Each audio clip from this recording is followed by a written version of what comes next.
ಅಗತ್ಯ, ವ್ಯಸನ ಮುಕ್ತರಾಗಲು ಆಧ್ಯಾತ್ಮಿಕ ಮಾರ್ಗ ಸಹಕಾರಿ, ರಾಷ್ಟ್ರಪತಿ ದ್ರೌಪದಿ ಮುರ್ಮು.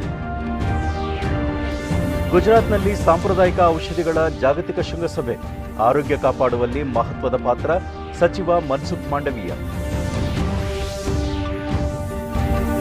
ಮುಖ್ಯಮಂತ್ರಿ ಅಧ್ಯಕ್ಷತೆಯಲ್ಲಿ ವಿವಿಧ ಜಿಲ್ಲೆಗಳ ಶಾಸಕರ ಸಭೆ, ಅನುದಾನ ಹಂಚಿಕೆ, ಸ್ಥಳೀಯ ಸಮಸ್ಯೆಗಳ ನಿವಾರಣೆ ಕುರಿತು ಚರ್ಚೆ. ಹಾಗೂ ರೈತರ ಸಮಸ್ಯೆ ಪರಿಹರಿಸಲು ಏಕೀಕೃತ ಸಹಾಯವಾಣಿ ಕೇಂದ್ರ ಸಹಕಾರಿ, ಒಂದೇ ಸೂರಿನಡಿ ಹಲವು ಮಾಹಿತಿಗಳು ಲಭ್ಯ, ಸಚಿವ ಚಲುವರಾಯಸ್ವಾಮಿ. ವಾರ್ತೆಗಳ ವಿವರ. ರಾಷ್ಟ್ರಪತಿ ದ್ರೌಪದಿ ಮುರ್ಮು ಇಂದು ಪಶ್ಚಿಮ ಬಂಗಾಳಕ್ಕೆ ಭೇಟಿ ನೀಡಿದ್ದು, ಕೋಲ್ಕತ್ತಾದ ರಾಜಭವನದಲ್ಲಿ ಬ್ರಹ್ಮಕುಮಾರಿ ಸಂಸ್ಥೆ ಆಯೋಜಿಸಿದ್ದ ನಶೆಮುಕ್ತ ಬಂಗಾಳ ಆಂದೋಲನಕ್ಕೆ ಚಾಲನೆ ನೀಡಿದರು. ಸಮಾರಂಭ ಉದ್ದೇಶಿಸಿ ಅವರು, ಯುವಜನತೆ ಮಾದಕ ವ್ಯಸನಕ್ಕೆ ತುತ್ತಾಗುತ್ತಿರುವುದು ಚಿಂತೆಯ ಸಂಗತಿಯಾಗಿದ್ದು, ಆಧ್ಯಾತ್ಮಿಕ ಚೈತನ್ಯ, ರಾಜಕೀಯ ಇಚ್ಛಾಶಕ್ತಿಗಳ ಮೂಲಕ ಈ ಸಮಸ್ಯೆಗೆ ಪರಿಹಾರ ಕಂಡುಕೊಳ್ಳಲು ಸಾಧ್ಯ. ಕೇಂದ್ರ ಮತ್ತು ರಾಜ್ಯ ಸರ್ಕಾರಗಳು ಜೊತೆಗೂಡಿ ಮಾದಕ ವ್ಯಸನದಿಂದಾಗುವ ಪರಿಣಾಮಗಳ ಕುರಿತು ಯುವಜನರಲ್ಲಿ ಅರಿವು ಮೂಡಿಸಲು ಹಾಗೂ ವ್ಯಸನಿಗಳನ್ನು ಮರಳಿ ಮುಖ್ಯವಾಹಿನಿಗೆ ಕರೆತರುವಲ್ಲಿ ಪ್ರಯತ್ನ ನಡೆಸುತ್ತಿವೆ ಎಂದು ಹೇಳಿದರು. ಸಮವಯಸ್ಕರ ಒತ್ತಡದಿಂದಾಗಿ ಯುವಜನರು ಮಾದಕ ವ್ಯಸನಕ್ಕೆ ಬಲಿಯಾಗುತ್ತಿದ್ದಾರೆ. ಮಾದಕ ವ್ಯಸನ ಮಾನವ ಸಂಕುಲಕ್ಕೆ ಮಾರಕವಾಗಿದ್ದು, ಸಮಗ್ರ ಜೀವನದ ಮೇಲೆ ಪರಿಣಾಮ ಬೀರುತ್ತಿದೆ, ಆರ್ಥಿಕ ಪರಿಸ್ಥಿತಿಯನ್ನು ಹದಗೆಡಿಸುತ್ತಿದೆ. ಯುವ ಸಮೂಹ ಯಾರಾದರೂ ಮಾದಕ ವ್ಯಸನಿಗಳು ಕಂಡುಬಂದರೆ ಅವರನ್ನು ಹಾಗೆಯೇ ಬಿಟ್ಟು ಬಿಡಬಾರದು. ಅವರ ಕುಟುಂಬಕ್ಕೆ ತಿಳಿಸುವ ಮೂಲಕ ಪುನಶ್ಚೇತನಕ್ಕೆ ಯತ್ನಿಸಬೇಕು. ಜೀವನಾಶಕ್ಕೆ ಮುಂದಾಗಬಾರದು ಎಂದು ರಾಷ್ಟ್ರಪತಿ ಕರೆ ನೀಡಿದರು. ಯುವಜನರು ಶುದ್ಧವಾದ ಆನಂದ, ಪ್ರೇಮ ಸಿಗುವ ಕಡೆ ತಮ್ಮ ಚೈತನ್ಯವನ್ನು ವಿನಿಯೋಗಿಸಬೇಕು. ಆಧ್ಯಾತ್ಮಿಕ ಮಾರ್ಗ ಅತ್ಯಂತ ಸುರಕ್ಷಿತವಾಗಿದೆ. ಸ್ನೇಹಿತರು, ಹಿತೈಷಿಗಳು, ಕುಟುಂಬಸ್ಥರ ಸಹಕಾರದೊಂದಿಗೆ ಮಾದಕ ವ್ಯಸನದಿಂದ ಮುಕ್ತಿ ಹೊಂದಬಹುದು. ಮಕ್ಕಳು ಸಮಾಜದ ಮಹತ್ವದ ಸಂಪತ್ತಾಗಿದ್ದು, ಮಾದಕ ವ್ಯಸನ ಅವರ ಭವಿಷ್ಯಕ್ಕೆ ಮುಳ್ಳಾಗಬಾರದು. ಶಿಕ್ಷಣ ಸಂಸ್ಥೆಗಳು ವಿದ್ಯಾರ್ಥಿಗಳ ಸಮಗ್ರ ಆರೋಗ್ಯದ ಬಗ್ಗೆ ಗಮನ ಹರಿಸಬೇಕು ಎಂದು ಹೇಳಿದರು. ಆಧ್ಯಾತ್ಮಿಕತೆ ಮನುಷ್ಯನನ್ನು ಸಕಾರಾತ್ಮಕ ಜೀವನಕ್ಕೆ ಪ್ರೇರಣೆ ನೀಡುತ್ತದೆ. ಇದನ್ನು ಅಳವಡಿಸಿಕೊಂಡು ಪ್ರಗತಿಯತ್ತ ಸಾಗಬೇಕು ಎಂದು ಆಶಿಸಿದರು. आपको सफलता अवश्य मिलेगी. आपके ड्रग्स यूसेज और एडिक्शन का लाभ कई असामाजिक तत्व भी उठा रहा है. ड्रग्स खरीदने के लिए दिए गए पैसे आपराधिक कार्यों में भी उपयोग होते हैं. मुझे विश्वास है कि आप अपनी भलाई तथा समाज और देश के हित में इस बुरे लोथ से बाहर निकलेंगे और सही दिशा में आगे बढ़ेंगे. ಇದಕ್ಕೂ ಮುನ್ನ ಕೋಲ್ಕತ್ತಾ ವಿಮಾನ ನಿಲ್ದಾಣಕ್ಕೆ ಆಗಮಿಸಿದ ರಾಷ್ಟ್ರಪತಿ ಅವರನ್ನು ಪಶ್ಚಿಮ ಬಂಗಾಳ ರಾಜ್ಯಪಾಲ ಸಿವಿ ಆನಂದ್ ಬೋಸ್ ಸ್ವಾಗತಿಸಿದರು. ಪಶ್ಚಿಮ ಬಂಗಾಳಕ್ಕೆ ಭೇಟಿ ನೀಡಿರುವ ರಾಷ್ಟ್ರಪತಿ ದ್ರೌಪದಿ ಮುರ್ಮು ಐಎನ್ಎಸ್ ವಿಂಧ್ಯಾಗಿರಿ ನೌಕೆಯನ್ನು ಭಾರತೀಯ ನೌಕಾಪಡೆಗೆ ಸೇರ್ಪಡೆಗೊಳಿಸಿದರು. ಸಮಾರಂಭದಲ್ಲಿ ಪಶ್ಚಿಮ ಬಂಗಾಳ ರಾಜ್ಯಪಾಲ ಸಿವಿ ಆನಂದ್ ಬೋಸ್, ಮುಖ್ಯಮಂತ್ರಿ ಮಮತಾ ಬ್ಯಾನರ್ಜಿ ಉಪಸ್ಥಿತರಿದ್ದರು.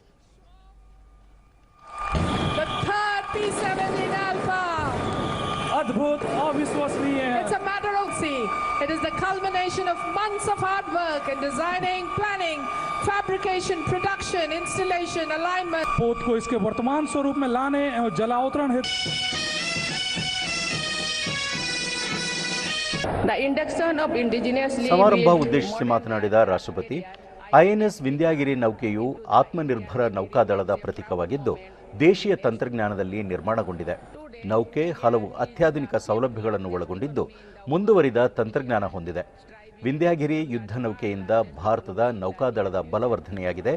ಭಾರತ ಜಾಗತಿಕವಾಗಿ 5ನೇ ಅತಿ ದೊಡ್ಡ ಆರ್ಥಿಕತೆ ಹೊಂದಿದ್ದು, ಅಭಿವೃದ್ಧಿ ಚಟುವಟಿಕೆಗಳು ಸಹ ಹೆಚ್ಚುತ್ತಿವೆ. ಇಂಡೋ ಪೆಸಿಫಿಕ್ ವಲಯ ಸೇರಿದಂತೆ ಸಮುದ್ರ ಪ್ರದೇಶಗಳ ಶಾಂತಿ ಸ್ಥಾಪನೆಯಲ್ಲಿ ಭಾರತೀಯ ನೌಕಾದಳ ಮಹತ್ವದ ಕೊಡುಗೆ ನೀಡುತ್ತಿದೆ ಎಂದು ಹೇಳಿದರು. The security in the Indian Ocean region and the larger Indo-Pacific has many aspects. It includes piracy, armed robbery, drug smuggling, illegal human migration, natural disasters, and several such issues. Against this backdrop, the Indian Navy has the mandate to protect, preserve, and promote India's maritime interests.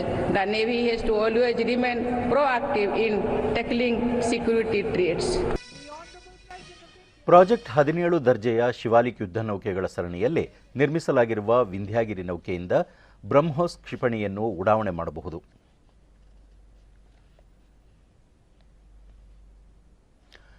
ಇದೇ ಪ್ರಥಮ ಬಾರಿಗೆ WHO ಸಾಂಪ್ರದಾಯಿಕ ಔಷಧ ಜಾಗತಿಕ ಶೃಂಗಸಭೆಯನ್ನು ಗುಜರಾತಿನ ಗಾಂಧಿನಗರದಲ್ಲಿ ಇಂದು ಆಯೋಜಿಸಲಾಗಿತ್ತು. ಉದ್ಘಾಟನಾ ಕಾರ್ಯಕ್ರಮದಲ್ಲಿ ವಿಶ್ವ ಆರೋಗ್ಯ ಸಂಸ್ಥೆ ಮುಖ್ಯಸ್ಥ ಟೆಡ್ರೋಸ್ ಅಧನೋಮ್, ಕೇಂದ್ರ ಆರೋಗ್ಯ ಸಚಿವ ಮನ್ಸುಖ್ ಮಾಂಡವೀಯ, ಆಯುಷ್ ಸಚಿವ ಸರ್ಬಾನಂದ ಸೋನೋವಾಲ್ ಉಪಸ್ಥಿತರಿದ್ದರು.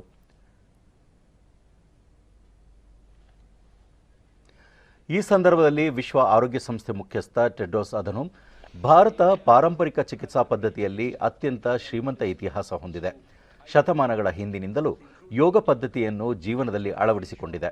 ಇಂದು ಪಾರಂಪರಿಕ ಔಷಧಿಗಳಿಗೆ ವಿಶ್ವದೆಲ್ಲೆಡೆ ಬೇಡಿಕೆ ಸೃಷ್ಟಿಯಾಗಿದೆ. ಎಲ್ಲ ದೇಶಗಳು ತಮ್ಮ ರಾಷ್ಟ್ರೀಯ ಆರೋಗ್ಯ ವ್ಯವಸ್ಥೆಯಲ್ಲಿ ಕೇಂದ್ರೀಕೃತ ಪಾರಂಪರಿಕ ಔಷಧ ಪದ್ಧತಿಗಳನ್ನು ಅಳವಡಿಸಿಕೊಳ್ಳುವುದು ಅಗತ್ಯ ಎಂದು ಹೇಳಿದರು. Where I had the opportunity to plant a tulsi tree. Traditional medicine is not a thing of the past. There is a growing demand for traditional medicine across countries, communities and cultures. ಕೇಂದ್ರ ಆರೋಗ್ಯ ಸಚಿವ ಮನ್ಸುಖ್ ಮಾಂಡವೀಯ, ಪಾರಂಪರಿಕ ಮತ್ತು ಪೂರಕ ಔಷಧ ಪದ್ಧತಿಗಳು ಶತಮಾನಗಳಿಂದಲೂ ಖಾಸಗಿಯಾಗಿ ಮತ್ತು ಸಮುದಾಯದ ಆರೋಗ್ಯ ಕಾಪಾಡುವಲ್ಲಿ ಪ್ರಮುಖ ಪಾತ್ರ ವಹಿಸುತ್ತಿವೆ. ದೇಶ ವಿದೇಶಗಳಲ್ಲಿ ಅಸ್ತಿತ್ವದಲ್ಲಿರುವ ಉತ್ತಮ ಪದ್ಧತಿಗಳ ವಿಚಾರ ವಿನಿಮಯಕ್ಕೆ G20 ಉತ್ತಮ ವೇದಿಕೆ ದೊರಕಿಸಿದೆ ಎಂದು ಅಭಿಪ್ರಾಯಪಟ್ಟರು. Collaboration and established international partnership to advance the agenda of traditional medicine and to work together toward promoting and leveraging the potential of traditional healthier practices worldwide. AYUSH ಸಚಿವ ಸರ್ಬಾನಂದ ಸೋನೋವಾಲ್, ಸಾಂಪ್ರದಾಯಿಕ ಔಷಧ ಪದ್ಧತಿಗಳು ನಮ್ಮ ಪರಂಪರೆ ಮತ್ತು ಬುದ್ಧಿವಂತಿಕೆಯನ್ನು ಸೂಚಿಸುತ್ತವೆ. ಆಧುನಿಕ ವೈದ್ಯ ಪದ್ಧತಿಗೆ ಇವುಗಳ ಕೊಡುಗೆ ಅಪಾರ ಎಂದು ಹೇಳಿದರು. National Director of Traditional Medicine, Madam Vivian Hinojosa, Honorable Minister of State for Ayush, Women and Child Development. ಗಾಂಧಿನಗರದಲ್ಲಿ ಇಂದಿನಿಂದ G20 ಆರೋಗ್ಯ ಸಚಿವರ ಸಮಾವೇಶ ಆರಂಭವಾಗಿದೆ. ಕೇಂದ್ರ ಆರೋಗ್ಯ ಖಾತೆ ರಾಜ್ಯ ಸಚಿವೆ ಡಾಕ್ಟರ್ ಭಾರತಿ ಪವಾರ್ ಉಪಸಚಿವರ ಸಭೆಯನ್ನು ಉದ್ಘಾಟಿಸಿದರು. ಪ್ರಧಾನಿ ನರೇಂದ್ರ ಮೋದಿ ನಾಳೆ ಆರೋಗ್ಯ ಸಚಿವರ ಸಮಾವೇಶವನ್ನು ಉದ್ದೇಶಿಸಿ ಮಾತನಾಡಲಿದ್ದಾರೆ.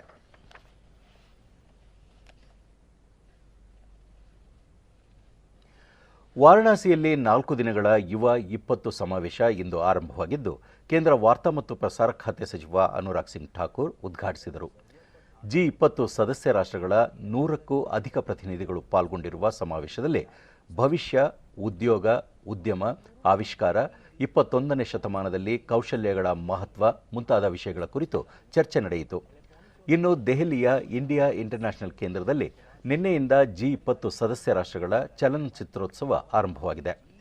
ನಿನ್ನೆ ಉದ್ಘಾಟನಾ ದಿನದಂದು ಸತ್ಯಜಿತ್ ರೇ ಅವರ ಪಥೇರ್ ಪಾಂಚಾಲಿ ಚಿತ್ರದ ಪ್ರದರ್ಶನ ನಡೆಯಿತು.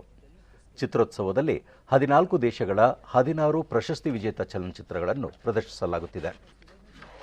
16 पुरस्कार विजेता फिल्में प्रदर्शित की जाएंगी। यह उत्सव 16 अगस्त से 3 सितंबर तक चलेगा।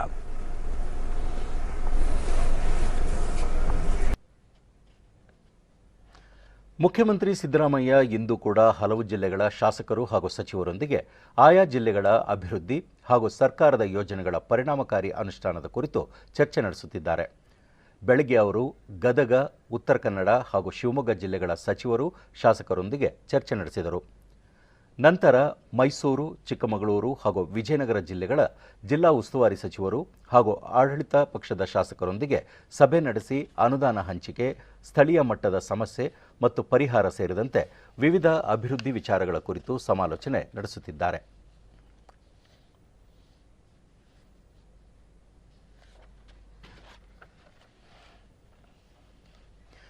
ಕೃಷಿ ಇಲಾಖೆ ರೈತರಿಗಾಗಿ ಜಾರಿಗೊಳಿಸಿರುವ ಏಕೀಕೃತ ಸಹಾಯವಾಣಿ ಕೇಂದ್ರ ಹಾಗೂ ಬೆಳೆ ಸಮೀಕ್ಷೆ ತರಬೇತುದಾರರ ರಾಜ್ಯ ಮಟ್ಟದ ಕಾರ್ಯಾಗಾರಕ್ಕೆ ಕೃಷಿ ಸಚಿವ ಚಲುವರಾಯಸ್ವಾಮಿ ಬೆಂಗಳೂರಿನಲ್ಲಿಂದು ಚಾಲನೆ ನೀಡಿದರು.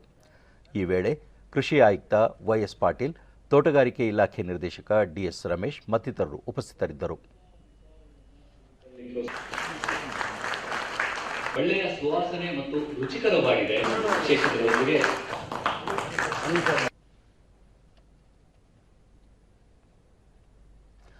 ನಂತರ ಚಲುವರಾಯಸ್ವಾಮಿ ಬೆಳೆ, ಹವಾಮಾನ, ವಿಮೆ, ರೈತ ವಿದ್ಯಾನಿಧಿ, ಪಿಎಂ ಕಿಸಾನ್ ಸೇರಿದಂತೆ ಹಲವು ಮಾಹಿತಿಗಳನ್ನು ಏಕೀಕೃತ ಸಹಾಯವಾಣಿ ಕೇಂದ್ರಗಳ ಮೂಲಕ ರೈತರು ಪಡೆಯಬಹುದಾಗಿದೆ ಎಂದು ತಿಳಿಸಿದರು. ಈ ಹಿಂದೆ ವಿವಿಧ ಯೋಜನೆಗಳ 8 ಪ್ರತ್ಯೇಕ ಕರೆ ಸಂಖ್ಯೆಗಳನ್ನು ಒಗ್ಗೂಡಿಸಿ ಏಕೀಕೃತ ಕೇಂದ್ರ ಸ್ಥಾಪಿಸಲಾಗಿದೆ. ಈ ಕೇಂದ್ರದಲ್ಲಿಯೇ ರೈತರಿಗೆ ಸಂಬಂಧಿಸಿದ ಎಲ್ಲ ಮಾಹಿತಿಗಳು ಲಭಿಸಲಿದೆ. ದೂರವಾಣಿ ಸಂಖ್ಯೆ 1800 425 3553 ಈ ಸಹಾಯವಾಣಿಗೆ ಕರೆ ಮಾಡಿ ರೈತರು ಮಾಹಿತಿ ಪಡೆಯಬಹುದಾಗಿದೆ ಎಂದರು. ರೈತರಿಗೆ ಸರ್ಕಾರದ ಯೋಜನೆಗಳು ಸಮರ್ಪಕವಾಗಿ ತಲುಪಲು ಬೆಳೆ ಸಮೀಕ್ಷೆ ಪ್ರಮುಖವಾಗಿದ್ದು, ಕ್ಷೇತ್ರ ಮಟ್ಟದಲ್ಲಿ ಸಮೀಕ್ಷೆ ನಡೆಸುವವರಿಗೆ ತಾಂತ್ರಿಕ ಮಾಹಿತಿ ಅಗತ್ಯವಾಗಿದೆ. ಈ ಹಿನ್ನೆಲೆಯಲ್ಲಿ ರಾಜ್ಯ ಮಟ್ಟದ ಬೆಳೆ ಸಮೀಕ್ಷೆ ತರಬೇತುದಾರರಿಗೆ ತರಬೇತಿ ನೀಡಲಾಗುತ್ತಿದೆ ಎಂದು ತಿಳಿಸಿದರು. ಅವರ ಸಮಸ್ಯೆಯನ್ನು ಬಗೆಹರಿಸುವಂತ ನಿರ್ಧಾರವನ್ನು ಮಾಡ್ತಾರೆ. ಅದರಿಂದ ಇದು ವಿಶೇಷವಾಗಿ ಅನುಕೂಲ ಆಗುತ್ತೆ. ವೈಎಸ್ ಪಾಟೀಲ್ ರೈತರ ಸಮಸ್ಯೆಗಳನ್ನು ತ್ವರಿತಗತಿಯಲ್ಲಿ ಪರಿಹರಿಸಲು ಸಚಿವರ ಮಾರ್ಗದರ್ಶನದಂತೆ ರೈತರ ಸಹಾಯವಾಣಿ ಕೇಂದ್ರ ತೆರೆಯಲಾಗಿದ್ದು, ಬೆಳೆ ಸಮೀಕ್ಷೆ ನಡೆಸುವವರಿಗೆ ಜಾಲತಾಣದ ಮೂಲಕ ತರಬೇತಿ ನೀಡಲಾಗುತ್ತಿದೆ. ಆದರೆ ಇದೇ ಮೊದಲ ಬಾರಿಗೆ ನೇರವಾಗಿ ಬೆಳೆ ಸಮೀಕ್ಷೆ ನಡೆಸುವವರಿಗೆ ನೇರವಾಗಿ ತರಬೇತಿ ನೀಡಲಾಗುತ್ತಿದ್ದು, ಇದರಿಂದ ರೈತರಿಗೆ ಹೆಚ್ಚಿನ ಅನುಕೂಲವಾಗಲಿದೆ ಎಂದು ತಿಳಿಸಿದರು. ಮೇಲಧಿಕಾರಿಗಳಿಗೆ ಮಾಹಿತಿ ಸಿಗ್ತದೆ, ಯಾವ ಜಿಲ್ಲೆಯಿಂದ ಜಾಸ್ತಿ ಕಾಲ್ ಬರ್ತದೆ, ಯಾವ ಸ್ಕೀಮ್ ಮೇಲೆ ಕಾಲ್ ಬರ್ತದೆ, what is the nature of calls, ಯಾವುದಲ್ಲಿ ಸ್ವಲ್ಪ ಡಿಸ್ಟ್ರೆಸ್ ಇದೆ, ಇದೆಲ್ಲ ವಿಷಯಗಳು ಕೂಡಲೇ ಡೈರೆಕ್ಟರ್ ಗಮನಕ್ಕೂ ಕಮಿಷನ್ ಗಮನಕ್ಕೆ ಕೊಡಲಿಕ್ಕೆ ಅನುಕೂಲ ಆಗ್ತದೆ. ಅದರ ಮೇಲೆ ಸರ್ಕಾರ ಅಧಿಕಾರಿ ಕ್ರಮ ಕೈಗೊಳ್ಳಲಿಕ್ಕೂ ಒಂದು ಉತ್ತಮ ಒಂದು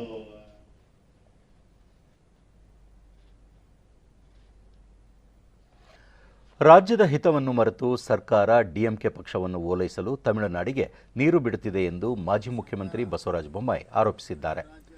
ಬೆಂಗಳೂರಿನಲ್ಲಿಂದು ಅವರು ಇಂಡಿಯಾ ಮೈತ್ರಿಕೂಟದ ಭಾಗವಾಗಿರುವ ಡಿಎಂಕೆ ಪಕ್ಷವನ್ನು ಓಲೈಸಲು ರಾಜ್ಯ ಸರ್ಕಾರ ರೈತರನ್ನು ಸಂಕಷ್ಟಕ್ಕೆ ದೂಡುತ್ತಿದೆ. ಬೆಂಗಳೂರಿಗೆ ಕುಡಿಯುವ ನೀರಿನ ಅಭಾವವಿದ್ದು ನಾಡಿನ ನೆಲ ಜಲ ಸಂರಕ್ಷಣೆ ಮಾಡುವ ಬದ್ಧತೆಯನ್ನು ಸರ್ಕಾರ ತೋರುತ್ತಿಲ್ಲ. ಕಾವೇರಿ ಜಲಾನಯನ ಪ್ರದೇಶದ ಜನರ ಹಿತ ಕಾಪಾಡುವುದು ಅಗತ್ಯವಾಗಿದೆ ಎಂದರು.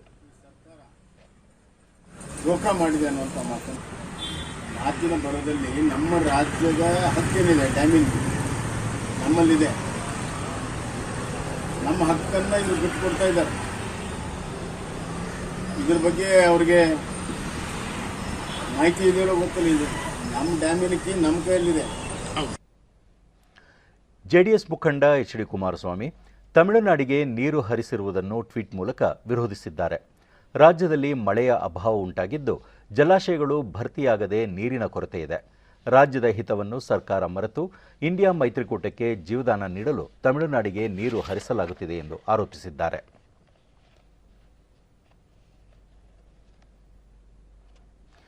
ಕೇಂದ್ರ ಸರ್ಕಾರದ ಯೋಜನೆಗಳ ಪ್ರಚಾರ ಮತ್ತು ಛಾಯಾಚಿತ್ರ ಪ್ರದರ್ಶನ ಅಭಿಯಾನಕ್ಕೆ ಲೋಕಸಭಾ ಸದಸ್ಯೆ ಮಂಗಳಾ ಅಂಗಡಿ ಬೆಳಗಾವಿಯಲ್ಲಿಂದು ಚಾಲನೆ ನೀಡಿದರು. ಈ ವೇಳೆ ರಾಜ್ಯಸಭಾ ಸದಸ್ಯ ಈರಣ್ಣ ಕಡಾಡಿ, ಜಿಲ್ಲಾಧಿಕಾರಿ ನಿತೇಶ್ ಪಾಟೀಲ್ ಮತ್ತಿತರರು ಉಪಸ್ಥಿತರಿದ್ದರು. ಛಾಯಾಚಿತ್ರ ಪ್ರದರ್ಶನವನ್ನ ಮಾಡೋದ್ರ ಮೂಲಕ ಇವತ್ತಿನ ಕಾರ್ಯಕ್ರಮ ಈಗ ಇನಾಗ್ರೇಷನ್ ಆಗಿರೋದು ಪ್ರಧಾನಮಂತ್ರಿ ಬಳಿಕ ಮಂಗಳಾ ಅಂಗಡಿ ಕೇಂದ್ರ ಸರ್ಕಾರ ಗ್ರಾಮ ಸಡಕ್, ಉಜ್ವಲ, ಗರೀಬ್ ಕಲ್ಯಾಣ್, ಸ್ಮಾರ್ಟ್ ಸಿಟಿ ಅಂತ ಹಲವು ಯೋಜನೆಗಳ ಮೂಲಕ ಜನರ ಅಭಿವೃದ್ಧಿಗೆ ಕೆಲಸ ಮಾಡುತ್ತಿದೆ. ಈ ಯೋಜನೆಗಳ ಅನುಕೂಲ ಪಡೆದುಕೊಳ್ಳುವ ಮೂಲಕ ಜನರು ಅಭಿವೃದ್ಧಿಯ ಮುಖ್ಯವಾಹಿನಿಗೆ ಬರಬೇಕು ಎಂದು ತಿಳಿಸಿದರು. ಅದು ಕಾಮಗಾರಿ ಈಗ 95% ಆಗಿದೆ.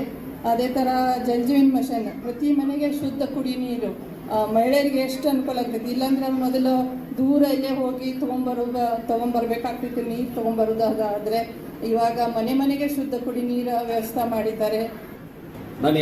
ರಾಜ್ಯಸಭಾ ಸದಸ್ಯ ಈರಣ್ಣ ಕಡಾಡಿ ಅನ್ನ, ಆಹಾರ, ಆಶ್ರಯ, ಆರೋಗ್ಯ, ಅಕ್ಷರ ಇತ್ಯಾದಿಗಳು ಮನುಷ್ಯನಿಗೆ ಅತ್ಯಂತ ಅಗತ್ಯವಾದ ಮೂಲಭೂತ ಸೌಲಭ್ಯಗಳು. ಪ್ರಧಾನಿ ನರೇಂದ್ರ ಮೋದಿ ಅವರ ಸರ್ಕಾರ ಈ ಸೌಲಭ್ಯಗಳನ್ನು ಹೆಚ್ಚೆಚ್ಚು ಪ್ರಮಾಣದಲ್ಲಿ ಒದಗಿಸುವ ಮೂಲಕ ರಾಷ್ಟ್ರ ನಿರ್ಮಾಣ ಕಾರ್ಯಕ್ಕೆ ಹೆಚ್ಚು ಆದ್ಯತೆ ನೀಡಿದ್ದಾರೆ ಎಂದು ತಿಳಿಸಿದರು.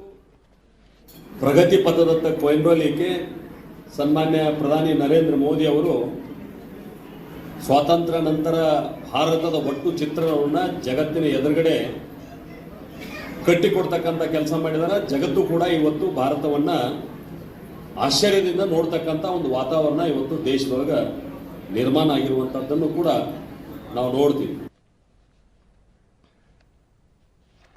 ಕೇಂದ್ರದ ಮಹತ್ವಾಕಾಂಕ್ಷಿ ಯೋಜನೆಗಳಲ್ಲಿ ಒಂದಾದ ಜಲಜೀವನ್ ಮಿಷನ್ ಮಂಡ್ಯ ಜಿಲ್ಲೆಯಲ್ಲಿ ಯಶಸ್ವಿಯಾಗಿ ಅನುಷ್ಠಾನಗೊಳ್ಳುತ್ತಿದೆ.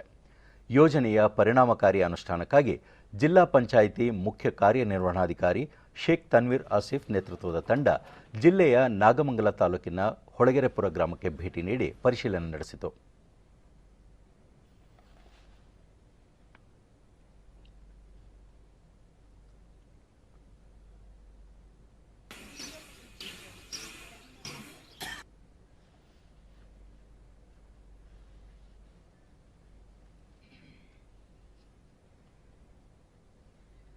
ಬಳಿಕ ಡಿಡಿ ನ್ಯೂಸ್ನೊಂದಿಗೆ ಫಲಾನುಭವಿ ಸೌಂದರ್ಯ ಜಲ್ಜೀವನ್ ಮಿಷನ್ ಯೋಜನೆಯಿಂದಾಗಿ ಮನೆ ಬಾಗಿಲಲ್ಲೇ ನೀರು ದೊರೆಯುತ್ತಿದ್ದು ಇದರಿಂದ ಗ್ರಾಮಸ್ಥರಿಗೆ ಅನುಕೂಲವಾಗಿದೆ ಎಂದು ಹೇಳಿದರು. ಗ್ರಾಮದಲ್ಲಿ ಜಲ್ಜೀವನ್ ಮಿಷನ್ ಅಡಿಯಲ್ಲಿ ಮನೆ ಮನೆಗೂ ಕುಡಿಯೋ ನೀರಿನ ವ್ಯವಸ್ಥೆ ಮಾಡಿಕೊಟ್ಟಿದ್ದಾರೆ. ಕಾವೇರಿ ನೀರು ಸೀದಾ ನಮ್ಮ ಮನೆಗಳಿಗೆ ತಲುಪೋ ಹಾಗೆ ವ್ಯವಸ್ಥೆ ಮಾಡ್ತಾ ಇದ್ದಾರೆ. ಇದರಿಂದ ನಾವು ನೀರನ್ನ ಸದುಪಯೋಗ ಪಡಿಸ್ಕೊಂಡು ಉಪಯೋಗಿಸ್ಕೊತೀವಿ ಅಂತ ಹೇಳಿ. ಮತ್ತೋರ್ವ ಫಲಾನುಭವಿ ಶಾರದಾ, ಈ ಹಿಂದೆ ಕುಡಿಯುವ ನೀರಿನ ಸೌಲಭ್ಯ ಈ ಗ್ರಾಮದಲ್ಲಿ ಇರಲಿಲ್ಲ. ಈಗ ಶುದ್ಧ ಕುಡಿಯುವ ನೀರಿನ ಸಂಪರ್ಕ ಕಲ್ಪಿಸಿಕೊಟ್ಟಿರುವುದು ಸಂತಸದ ಸಂಗತಿ ಎಂದರು. ಇವಾಗ ಬಂದ್ರೆ ಒಳ್ಳೆಯದು. ಇನ್ನೋರ್ವ ಫಲಾನುಭವಿ ನಿಂಗೇಗೌಡ, ಮನೆ ಬಾಗಿಲಿಗೆ ನೀರು ಒದಗಿಸುತ್ತಿರುವುದು ಶ್ಲಾಘನೀಯ. ಇದರಿಂದ ಸಾರ್ವಜನಿಕರಿಗೆ ಅನುಕೂಲವಾಗಿದೆ ಎಂದು ಹೇಳಿದರು. ಮನೆಗೆ ನೀರು ಕೊಡ್ತಾ ಇರೋದು ಒಳ್ಳೆಯ ಯೋಜನೆ. ಅದನ್ನು ಸಂಪೂರ್ಣ ಕೊಟ್ಟು ಕಾರ್ಯಕ್ರಮ ಮುಗಿಸ್ಬೇಕು ಅಂತ ನಾವು ಕೇಳ್ಕೊತೀವಿ. ಇನ್ನು ಪೂರ್ತಿ ಕೆಲಸಗಳು ಆಗಿಲ್ಲ ಊರಲ್ಲಿ. ಕೆಲಸ ಎಲ್ಲ ಮುಗಿದ ಮೇಲೆ ನಮಗೆ ಸರ್ವಿಸ್ ಕೊಟ್ಟು ಕಂಪ್ಲೇಂಟ್ಗಳನ್ನು ಸಾಲ್ವ್ ಮಾಡಿ ಕಂಟಿನ್ಯೂ ನೀರು ಕೊಡಿ. ಇನ್ನು ಶೇಖ್ ತನ್ವೀರ್ ಆಸಿಫ್ ಒಳಗೆರೆಪುರ ಗ್ರಾಮದ ಜಲಜೀವನ್ ಮಿಷನ್ ಅಡಿ ಕೈಗೊಂಡ ನಲ್ಲಿ ನೀರು ಸಂಪರ್ಕ ಕಾಮಗಾರಿಯ ಪರಿಶೀಲನೆ ನಡೆಸಲಾಗಿದೆ. ಒಟ್ಟು 1202 ಹಳ್ಳಿಗಳಲ್ಲಿ 700 ಕಾಮಗಾರಿಗಳನ್ನು ಪೂರ್ಣಗೊಳಿಸಲಾಗಿದ್ದು 262 ಕಾಮಗಾರಿಗಳು ಪ್ರಗತಿಯಲ್ಲಿವೆ ಎಂದು ತಿಳಿಸಿದರು. ನಾವು ಡಿಸ್ಟ್ರಿಬ್ಯೂಷನ್ ನೆಟ್ವರ್ಕ್ ಆಗಲೇ ಹಾಕಿದ್ದೀವಿ. ಈಗ ನಲ್ಲಿಗಳನ್ನು ಹಾಕಬೇಕಾಗಿದೆ. ಅದು ಆರ್ಥಿಕ ಪ್ರಗತಿ ಕೂಡ ನಾವು ಸಾಧಿಸ್ತೀವಿ. ಚಾಲ್ತಿಯಲ್ಲಿರುವ ಕಾಮಗಾರಿ ಪೈಕಿ ಆರ್ಥಿಕ ಪ್ರಗತಿಯಲ್ಲೂ ಸಾಧಿಸ್ತೀವಿ. ಈಗ ಯಾವುದು ತಡೆಹಿಡಿ ಯಾವುದೂ ಇಲ್ಲ. ಎಲ್ಲ ಕಾಮಗಾರಿಗಳನ್ನು ನಾವು ಮುಂದುವರಿಸಲಿಕ್ಕೆ ಸಾಧಿಸಿದ್ದೀವಿ. ಚಂದ್ರನ ಕಕ್ಷೆಯಲ್ಲಿರುವ ಚಂದ್ರಯಾನ 3 ನೌಕೆಯಿಂದ ಪ್ರೊಪಲ್ಷನ್ ಮಾಡ್ಯೂಲ್ ಮತ್ತು ವಿಕ್ರಮ್ ಲ್ಯಾಂಡರ್ಗಳನ್ನು ಪ್ರತ್ಯೇಕಗೊಳಿಸಲಾಗಿದೆ.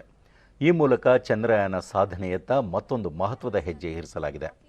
ಇಸ್ರೋ ವಿಜ್ಞಾನಿಗಳು ಇಂದು ಈ ಕಾರ್ಯಾಚರಣೆಯನ್ನು ಯಶಸ್ವಿಯಾಗಿ ಪೂರ್ಣಗೊಳಿಸಿದ್ದು ಲ್ಯಾಂಡರ್ ಸ್ವತಂತ್ರವಾಗಿ ಪಯಣಿಸಲಿದ್ದು ಇದೇ ಆಗಸ್ಟ್ 23ರಂದು ಚಂದ್ರನ ದಕ್ಷಿಣ ಧ್ರುವದಲ್ಲಿ ಇಳಿಯಲಿದೆ. ನಿನ್ನೆ ಬೆಳಗ್ಗೆ ಇಸ್ರೋದಿಂದ ಚಂದ್ರನ ಕಡಿತಗೊಳಿಸುವ ಪ್ರಕ್ರಿಯೆಯನ್ನು ಪೂರ್ಣಗೊಳಿಸಲಾಗಿತ್ತು. ನೌಕೆಗೆ ಇದರಿಂದ ಚಂದ್ರನ ಕಕ್ಷೆ 100 ಕಿಲೋಮೀಟರ್ಗಳಷ್ಟು ಕಡಿಮೆಯಾಗಿತ್ತು. ಜುಲೈ 14ರಂದು ಚಂದ್ರಯಾನ 3 ಗಗನ ನೌಕೆಯನ್ನು ಉಡಾವಣೆ ಮಾಡಲಾಗಿದೆ. ಇಸ್ರೋ ವಿಜ್ಞಾನಿಗಳ ಈ ಸಾಧನೆಗೆ ಕೇಂದ್ರ ವಿಜ್ಞಾನ ಮತ್ತು ತಂತ್ರಜ್ಞಾನ ಖಾತೆ ರಾಜ್ಯ ಸಚಿವ ಡಾಕ್ಟರ್ ಜಿತೇಂದ್ರ ಸಿಂಗ್ ಅಭಿನಂದನೆ ಸಲ್ಲಿಸಿದ್ದಾರೆ. ಭಾರತದ ಚಂದ್ರಯಾನ 3 ನೌಕೆ ಚಂದ್ರನ ಮೇಲೆ ಇಳಿಯುವ ಕೌಂಟ್ಡೌನ್ ಆರಂಭಿಸಿದೆ. ಇಸ್ರೋ ಸಂಸ್ಥೆ ದೇಶದ ಶಿರವನ್ನು ಹೆಮ್ಮೆಯಿಂದ ಮೇಲಕ್ಕೆ ಎತ್ತುವಂತೆ ಮಾಡಿದೆ ಎಂದು ಹೇಳಿದ್ದಾರೆ. 143 by 153 और by 163 किलोमीटर ऑर्बिट चंद्रमा के इर्द गिर्द चंद्रयान 3 पहुंच चुका है.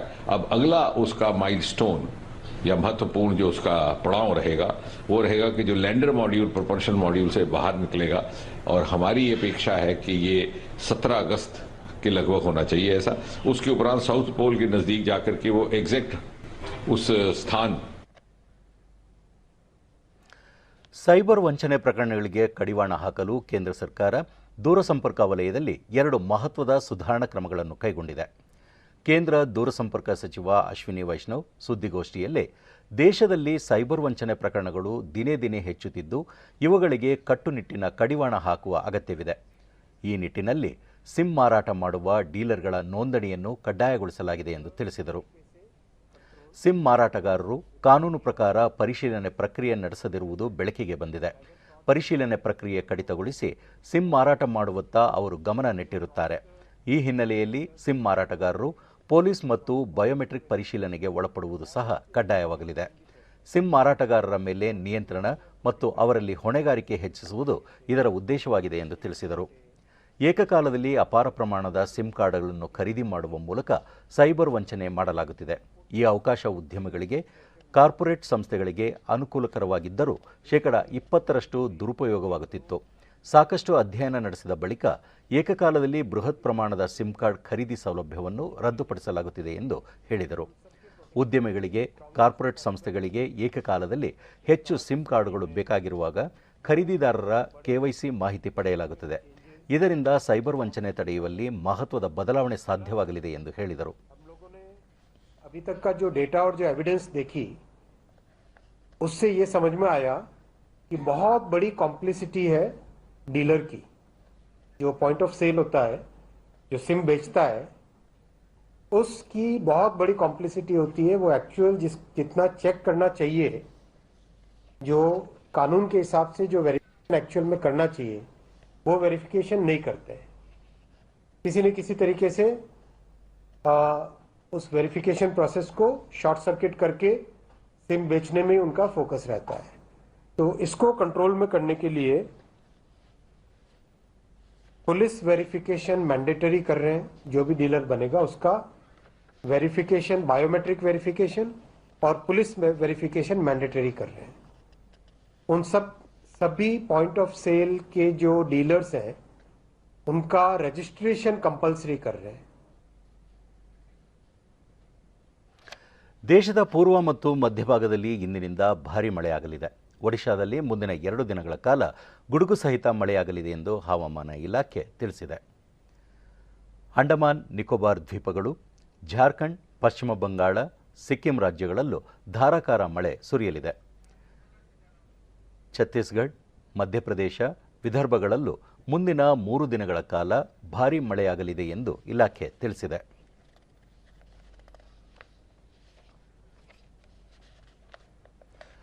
ಒಡಿಶಾ ಪ್ರವಾಸದಲ್ಲಿರುವ ಕೇಂದ್ರ ಹಣಕಾಸು ಸಚಿವೆ ನಿರ್ಮಲಾ ಸೀತಾರಾಮನ್ ಇಂದು ಪುರಿಯಲ್ಲಿರುವ ಜಗನ್ನಾಥ ಮಂದಿರಕ್ಕೆ ಭೇಟಿ ನೀಡಿ ಪ್ರಾರ್ಥನೆ ಸಲ್ಲಿಸಿದರು. ಕೇಂದ್ರ ಶಿಕ್ಷಣ ಮತ್ತು ಕೌಶಲ್ಯಾಭಿವೃದ್ಧಿ ಸಚಿವ ಧರ್ಮೇಂದ್ರ ಪ್ರಧಾನ್ ಮತ್ತಿತರರು ಉಪಸ್ಥಿತರಿದ್ದರು.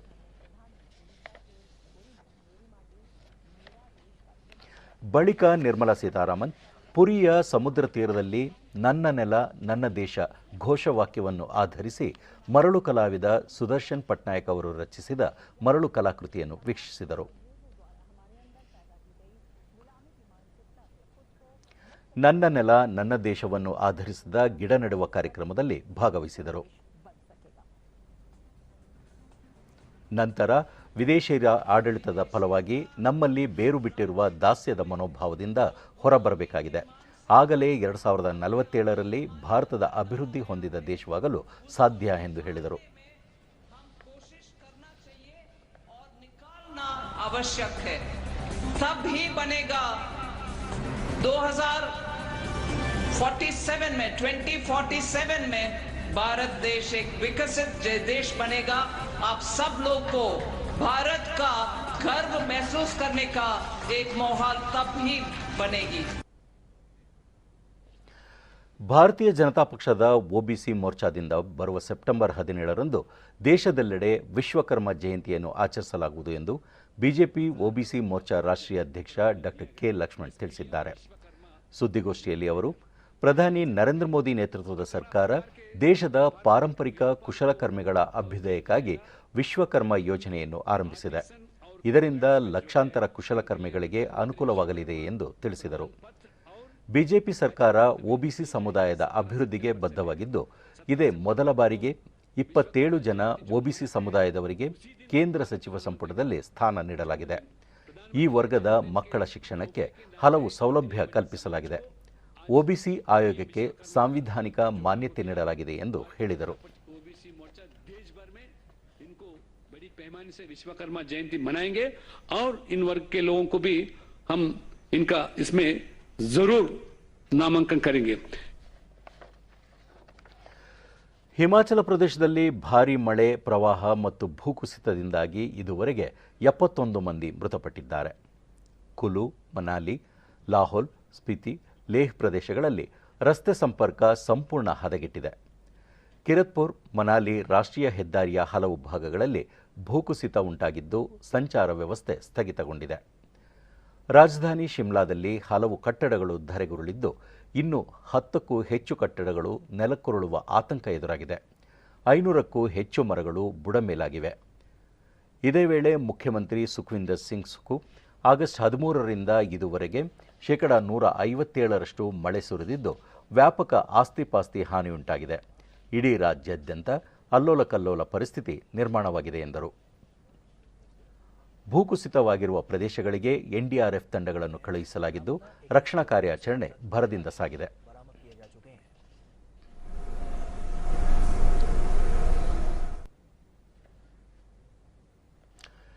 ಹಿರಿಯ ವಿಜ್ಞಾನಿ ಡಾಕ್ಟರ್ ವಿ.ಎಸ್. ಅರುಣಾಚಲಂ ವಿಧಿವಶರಾಗಿದ್ದಾರೆ. ಅವರಿಗೆ 87 ವರ್ಷ ವಯಸ್ಸಾಗಿತ್ತು.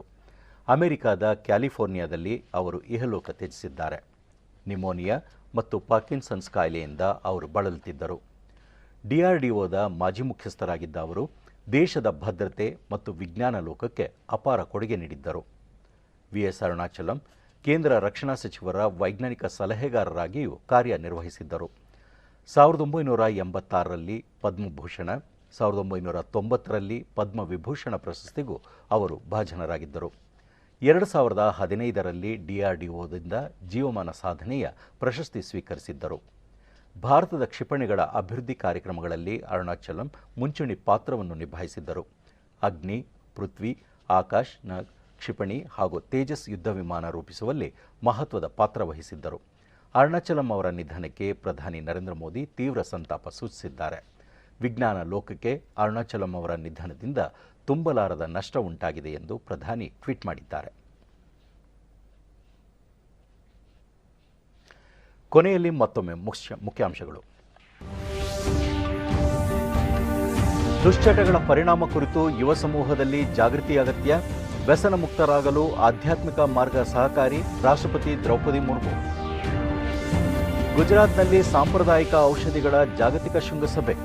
ಆರೋಗ್ಯ ಕಾಪಾಡುವಲ್ಲಿ ಮಹತ್ವದ ಪಾತ್ರ. ಸಚಿವ ಮನ್ಸುಖ್ ಮಾಂಡವೀಯ. ಮುಖ್ಯಮಂತ್ರಿ ಅಧ್ಯಕ್ಷತೆಯಲ್ಲಿ ವಿವಿಧ ಜಿಲ್ಲೆಗಳ ಶಾಸಕರ ಸಭೆ. ಅನುದಾನ ಹಂಚಿಕೆ, ಸ್ಥಳೀಯ ಸಮಸ್ಯೆಗಳ ನಿವಾರಣೆ ಕುರಿತು ಚರ್ಚೆ. ಹಾಗೂ ರೈತರ ಸಮಸ್ಯೆ ಪರಿಹರಿಸಲು ಏಕೀಕೃತ ಸಹಾಯವಾಣಿ ಕೇಂದ್ರ ಸಹಕಾರಿ. ಒಂದೇ ಸೂರಿನಡಿ ಹಲವು ಮಾಹಿತಿಗಳು ಲಭ್ಯ. ಸಚಿವ ಚಲುವರಾಯಸ್ವಾಮಿ.